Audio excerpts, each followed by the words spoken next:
Hi there, and welcome to this webinar. Thank you for downloading it. So let me start by telling you a short story about three different people.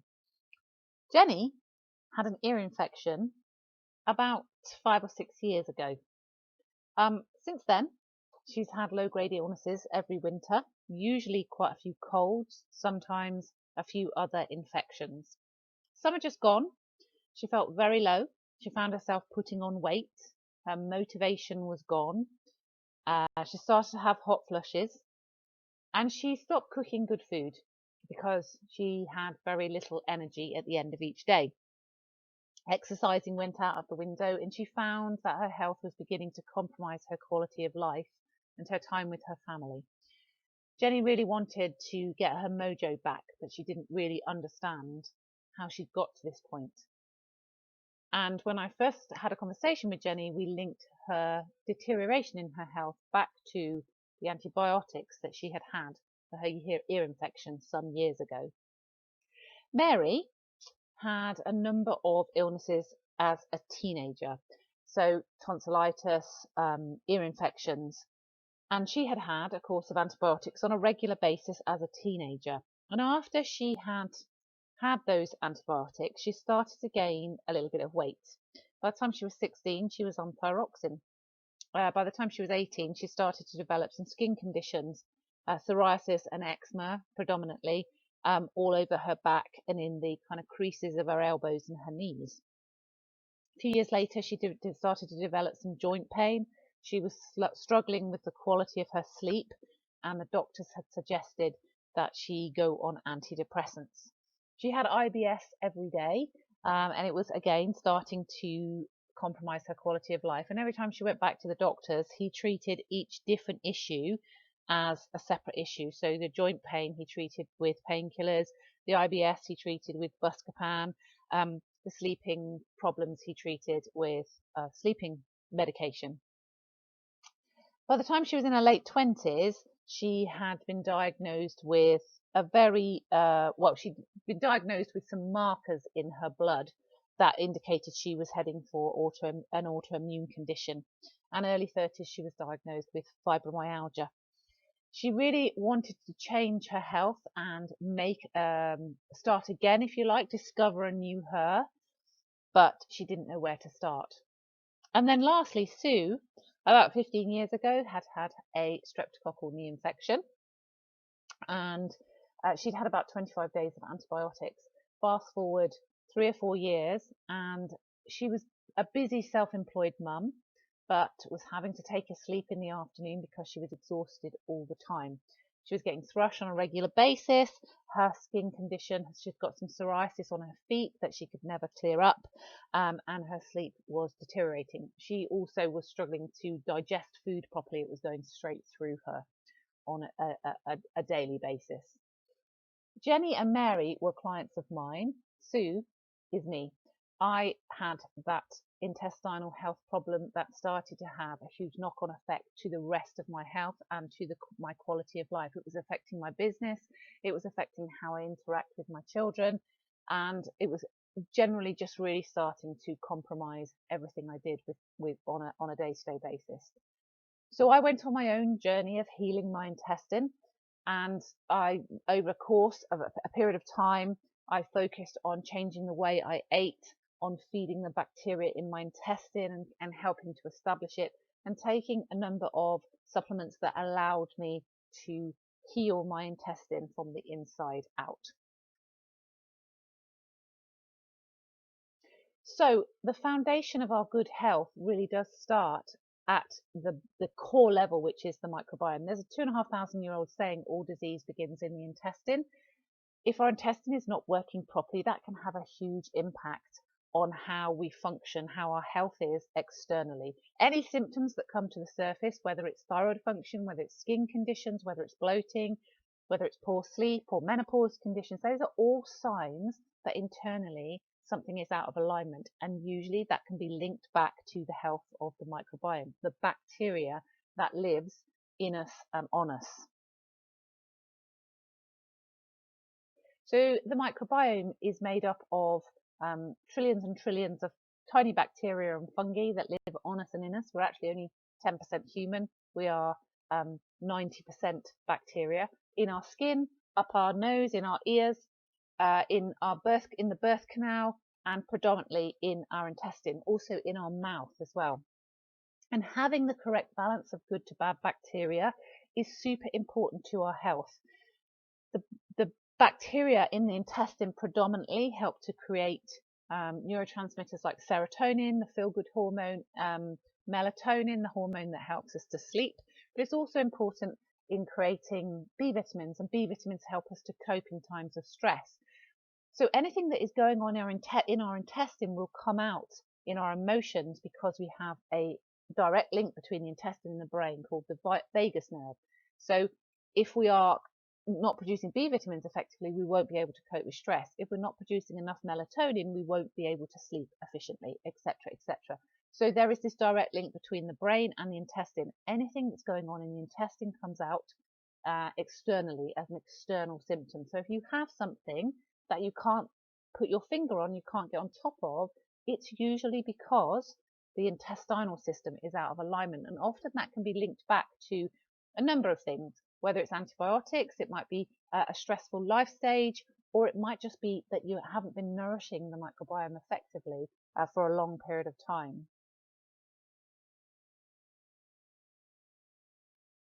So having a healthy gut, having a healthy microbiome is really the kind of foundation to our health. We can't build our health if the foundation is out of alignment. It's exactly the same as building a house. You can't put the bricks and build the walls if there's no foundation.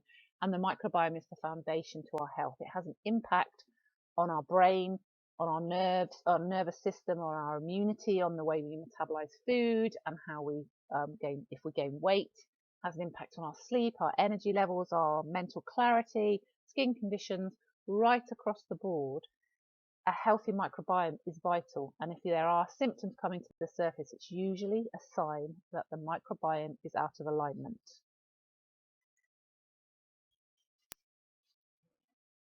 So how does that microbiome, that dense population of bacteria, how does our lifestyle support it or not support it? Let's take a look in a bit more detail.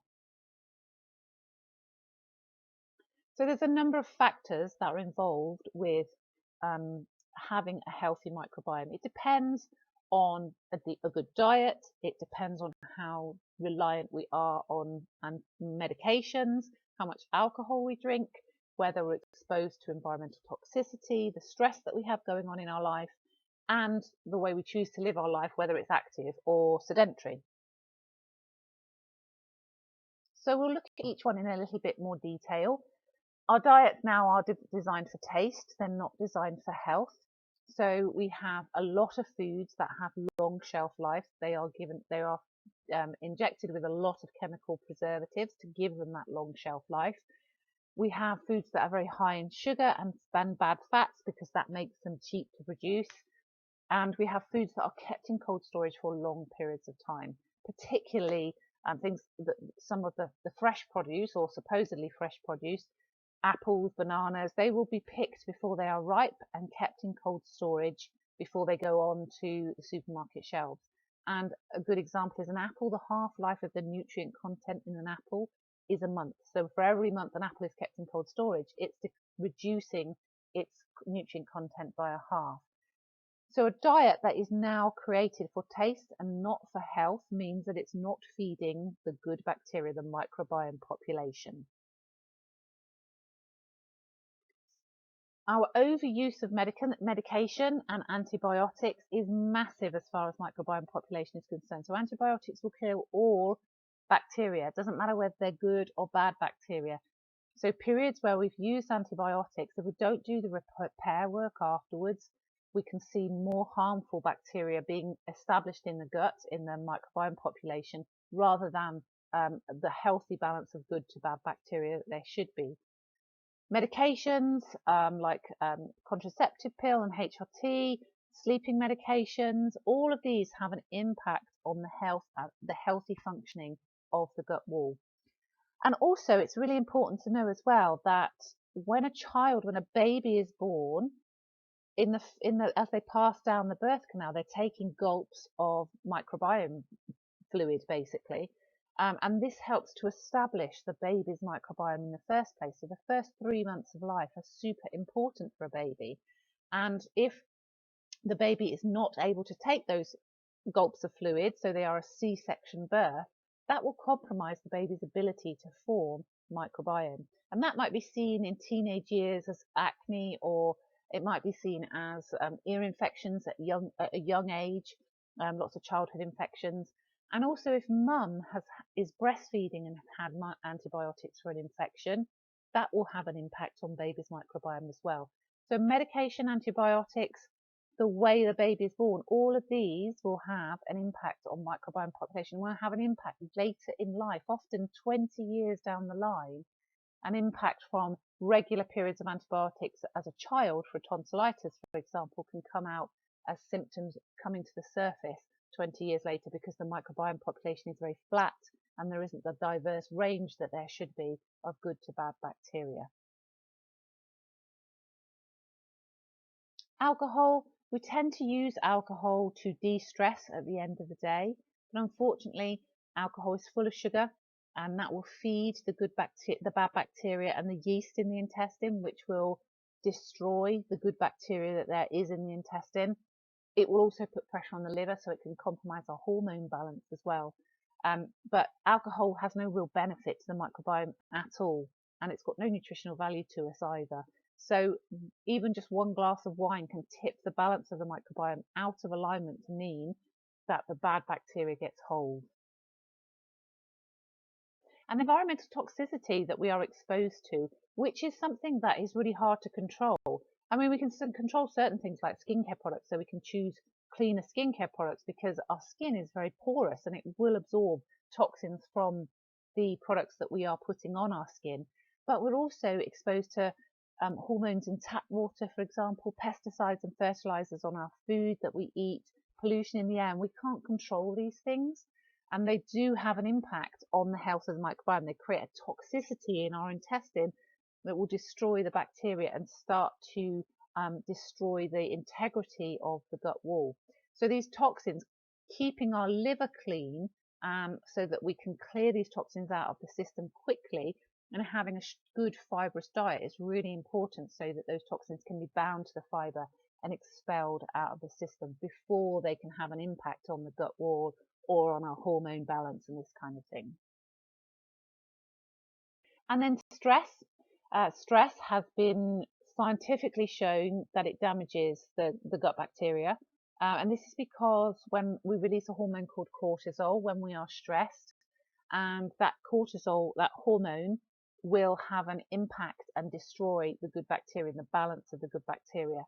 So when we have long periods of stress, that can impact the kind of layer of the first line of defense of bacteria on the wall of the intestine, which can open us up to a lowered immunity. So that's one of the reasons why when someone is stressed, they get colds more often, IBS, etc., because the cortisol is impacting the health of the microbiome. There's a number of other things that come into play there as well. Stress results in the whole of the digestive system kind of almost not quite shutting down, but going on to a lower level of function, which can lead to IBS factors, etc., etc. And so stress that we are exposed to on an external perspective can cause a disruption to the gut microbiome, but then also what that results in is toxins passing across the gut wall that shouldn't be passing across the gut wall. The immune system goes into overdrive, and that in itself is a stress. So we have an internal stress and an external stress that the body has to deal with. And together, those stresses completely disrupt the health of the microbiome. So a major life event, like the loss of a close family member, for example, can have a huge impact on how the microbiome functions and keeping everything in balance. And that can have an impact long term on our mental well-being, on our physical well-being, because the diversity of gut bacteria is put out of alignment by that major life event and that massive release of cortisol in the system. So if we are to manage our deteriorating health, in the Western world, we need to focus on the microbiome. 15 million people in the UK have some kind of chronic illness. 470 people a day die of a heart attack. 3.8 million people have diabetes, type 2 diabetes in this country, and 63% of the population are overweight. And that is all directly linked back to the health of the microbiome. So let me explain in a little bit more detail why. So I've talked about toxins already, but we get toxins from, as I say, from all over the place. We get it on our food, we get it from the air that we breathe, we get it in that kind of that pork and that diet that's not is a convenient diet. It's not a diet for health. We get it from antibiotics. These are all considered toxins. We can also see toxins coming from food that's not being broken down effectively as well. So if we eat our food too quickly, for example, food molecules don't break down sufficiently, and the body absorbs molecules that are too large for us to recognize. So all of these toxins, they have an impact first on the first line of defense of that gut bacteria that lines the wall of the intestine. So it starts to destroy that gut bacteria. But then also those toxins can have an impact on the integrity of the gut wall and cause holes to develop in the gut wall. So these toxins can then pass across the gut wall and into the cardiovascular system. And as they move into the cardiovascular system, the body then sees those as a toxin that is alien to the body. And so the immune system goes into overdrive. And what it tries to do is it tries to patch up the holes that are developing in the gut wall by creating inflammation. So if you imagine you've cut your finger, when you cut your finger, the immune system creates a little bit of inflammation around that cut to prevent any bacteria and anything that, and viruses and things, anything that shouldn't be getting across that cut. It's basically a breach in our defenses, and so the inflammation is created to prevent that breach from opening up even further. And that's exactly the same as our intestine, this deep down inflammation that's being formed around our intestinal wall, because we are finding these toxins are breaking the integrity of the wall down, the gut wall down, and starting to get across the gut wall. And so the immune system goes into overdrive, starts to set up this inflammation, but more and more toxins are getting across in other parts. And so all of a sudden we've got a whole load of inflammation going on around the gut wall. And that's what's called systemic inflammation, deep down inflammation that can start to manifest in other locations. So it can manifest itself as joint pain. It can start to manifest itself as some brain fog and a lack of clarity as far as our mental health is concerned. It can have an impact. It can start to form a psoriasis on the skin. So that inflammation can start to spread to other parts of the body, and that essentially creates a disruption to the metabolism. So our thyroid gland is the gland that is responsible for keeping our metabolism at the right level. But if our system is inflammatory and we've got a lot of toxins passing across the gut wall, they can have an impact on how well the thyroid functions. And so consequently, we get a disruption to the metabolism. Many people get put on thyroid medication as a result of inflammation that's happening around the gut wall because toxins are passing across the gut wall. And the way to solve that is to start reducing that inflammation around the gut wall. So a disruption in our metabolism means we start to gain weight. It's a stress in the body. And so as I mentioned before, if anything that's a stress in the body causes the release of cortisol, and that starts to set up some blood sugar imbalances. So when we are stressed, we release sugars from our glycogen stores, which would have been used in when we developed our flight or fight response, our stress response. It would have been used for energy production. But because this stress is internal stress and it's not being used for energy production, when we release sugars from our glycogen stores to deal with this stress, we release insulin to pick the sugars up and take them to the cells for energy production, but we don't use the sugars for energy production.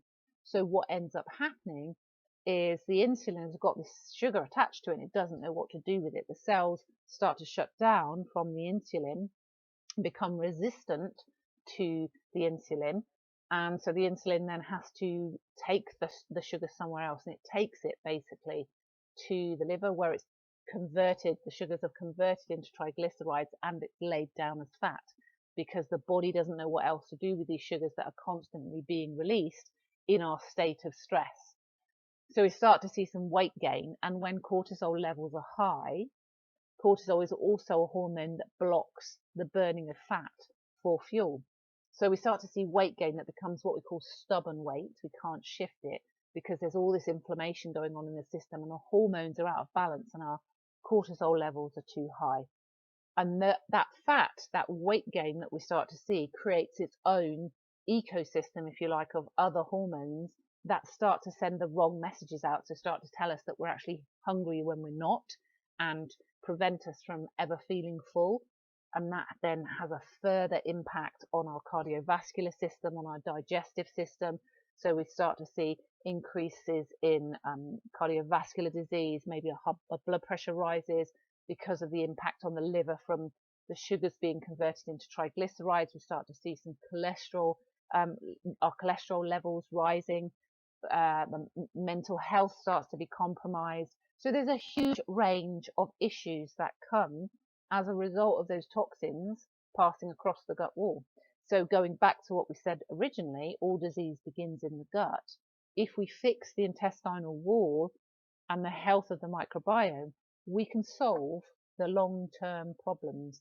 We can solve those issues around thyroid function, around cardiovascular disease, around high cholesterol, diabetes, weight gain, stubborn weight gain, poor sleep. All of these issues can be solved by focusing on the health of the intestine.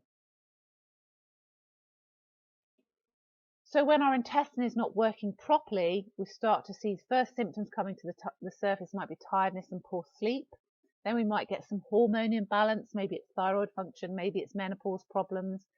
Then maybe a few headaches because the liver is struggling to function because those toxins are creating that stress that's creating the sugar that is being converted to triglycerides to be fixed as fat. We might see some joint pain happening. Our immune system is weakened, but we go into autoimmune condition because we're on this high alert for this inflammation all the time, which can start to lead to further issues like fibromyalgia or chronic fatigue. We can see skin conditions and stubborn weight happening, and then at the extreme level is that cardiovascular disease, high cholesterol levels, type 2 diabetes, all developing as a result of an underfunctioning microbiome and gut wall.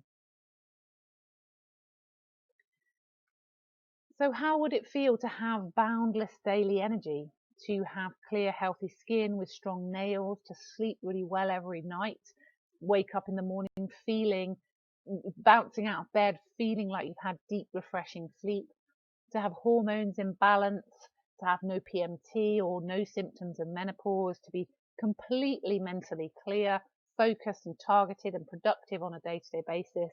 So there's no bloating, no IBS, there's no joint pain, and you are feeling the best you that you could possibly feel. How would it feel to feel like that? So in order to feel like that, what we need to do is optimize the health of the gut microbiome and the gut wall, and we need to reduce the inflammation. Now, we can use probiotics such as fermented foods, kimchi, sauerkraut, anything that's basically fermented will add a good level of bacteria to the intestine. Bone broth is a great source of probiotics as well.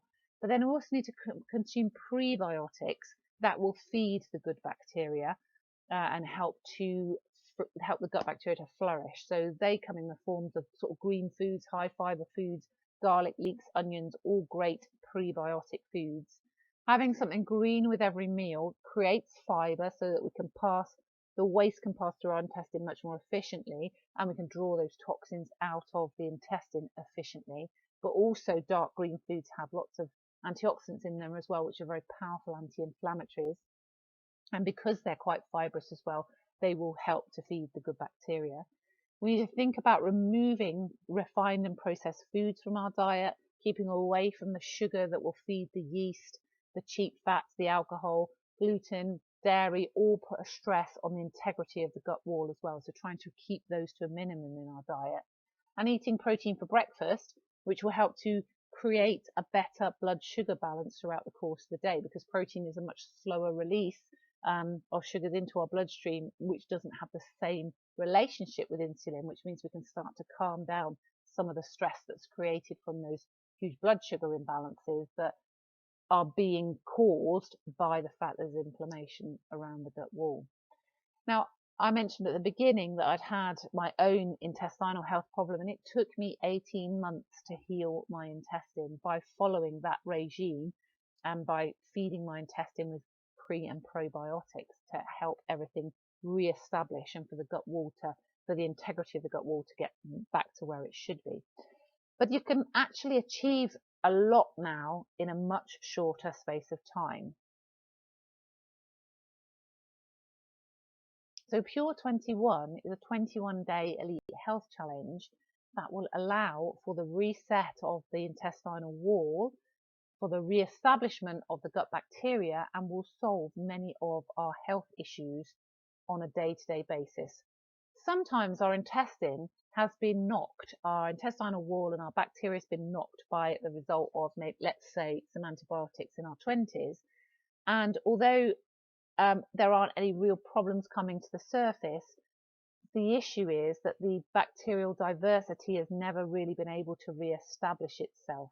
And so there's no diversity in the intestine, which means we've got issues like stubborn weight that's not being burned because there's no diversity in the bacteria. Might have some issues with skin, this kind of thing. And so what we need to do is we need to bring the intestinal health back up to a point where it can really help us then to improve our health long term and to flourish, if you like, because we're creating a lot more diversity within the intestine. So Pure 21, as I said, is an elite health challenge, a 21-day elite health challenge. It focuses on the food that you consume, so eating 3 good quality natural meals a day. So there's no processed food in there. It's all focused around eating good quality food on a daily basis. And actually the whole idea is that it teaches you that to eat healthily is really not that difficult. In 21st century life, we've become too reliant on what's supposedly healthy solutions that aren't actually healthy solutions, and we've also been led to believe that to eat healthy is complicated, and it's really not that complicated at all, and it's not that time consuming. And that's one of the key things that comes from this Pure 21 program, is that you fall back in love with cooking again, and you learn how to eat to nourish your body long term. So we've got some great testimonials as a result of people who've gone through the Pure 21 program, people who've lowered their blood pressure, people who've managed to sleep after not sleeping for 10 years, people who've lost kind of a stone in weight and got rid of their IBS, people who've got rid of endometriosis, people who struggled with fertility for years and then done the program and immediately conceived. So there is a whole range of benefits to doing this program, to supporting the intestine and getting the intestine working properly. So Pure 21 is a 21-day elite health challenge that resets the health of the intestine. What we do during this program is we cut out the crap: caffeine, refined sugar, alcohol and processed food for 21 days. And we eat 3 good quality meals a day. The whole program is supported through a Facebook group, so for community support, so that you never feel like you're on your own. There's over 350 people in that Facebook group now that have gone through the program with huge benefits, and are still providing support to people who are just starting out on their elite health journey, if you like. There is a video playlist to guide you through exactly what you need to do. There is a recipe book and an eating plan that all comes through a handbook. So you've got a handbook that guides you through everything that you need to do for this 21-day program. And a full Purify program, which is a targeted supplementation program that allows for the cleaning and resetting of the intestine and the repair of the microbiome. So this is the Purify kit that you get as part of the Pure 21 program. It's 5 products that have been clinically trialed, scientifically proven to reset the health of the microbiome, to repair the intestinal wall, to get the body healthy again so that we can start to achieve what we call elite health. So reducing cardiovascular problems, reducing cholesterol problems, balancing blood sugars, burning weight, burning fat, getting rid of hormone imbalances, sleeping better, etc., etc. This program can help you achieve that. Just a little guide here to show you that toxins, when we take them on board in the body, we store these toxins. If the liver can't get rid of them out of the system and the intestine's not working properly, the body will store toxins in the fat cells because it's trying to protect the body, the vital organs, from damage that those toxins can do. So when we go on any kind of program to shift weight, if those toxins are still in our fat cells, as we burn those fat cells, the toxins will be released into the cardiovascular system. And as soon as we come off that healthy eating regime or whatever it is we are following, we will restore those toxins in fat cells, and so we will regain the weight. So what we are looking to achieve basically is to get rid of that toxicity out of the system, to reduce the inflammation, balance hormones, so that when we then follow that program to reduce weight, and we start to longer term start to eat normally again, or I'm not suggesting for 1 minute that you go back to kind of eating rubbish all the time, but it's a much more substantial way of improving our long-term health without that toxicity that will cause us to gain weight again, if weight loss is one of the things we are looking for. So let me ask you a question. How much do you spend on keeping your car running on a month-to-month basis or a year-to-year basis? You wouldn't dream of not having your car serviced and MOT'd. Often we'll spend money on new phones because we want the latest phone, but we wouldn't dream of not plugging it in at the end of the day and recharging its batteries. And often we are spending money on coffee and other stimulants on a day-to-day basis to try and keep our energy levels up. And actually, all of these things are not necessary if our health is where it should be. So investing in your car is something you do automatically. So why wouldn't you then invest in yourself? Buying the latest phone is something that we all do because at some point our phones become obsolete. So why is it any different as far as our body is concerned? Why would we not be doing everything we can to keep our body working properly? Why do we have to? You can't buy a new body, but if you're not healthy, then you're not living life to its fullest capacity. And if we're spending lots of money on coffee and stimulants on a day-to-day basis, then we're actually spending a lot of money on trying to make ourselves feel better, when you could make one investment in your health and then not have to spend all that money on those stimulants and things that are trying to make us feel better on a day-to-day basis. So Pure 21 is a 21-a-day elite health challenge that encourages the reset, rebalance and rebuilding of your health so that you can rediscover the old you, or discover a new you. It may be that the old you is not someone you want to go back to, but you might want to discover a new you, someone who is living life to the full, who is sleeping well, who has lots of energy, who has lots of mental clarity, is super productive on a day-to-day basis. Pure 21 can help you achieve that. We cut out the crap, caffeine, refined sugar, alcohol and processed food for 21 days.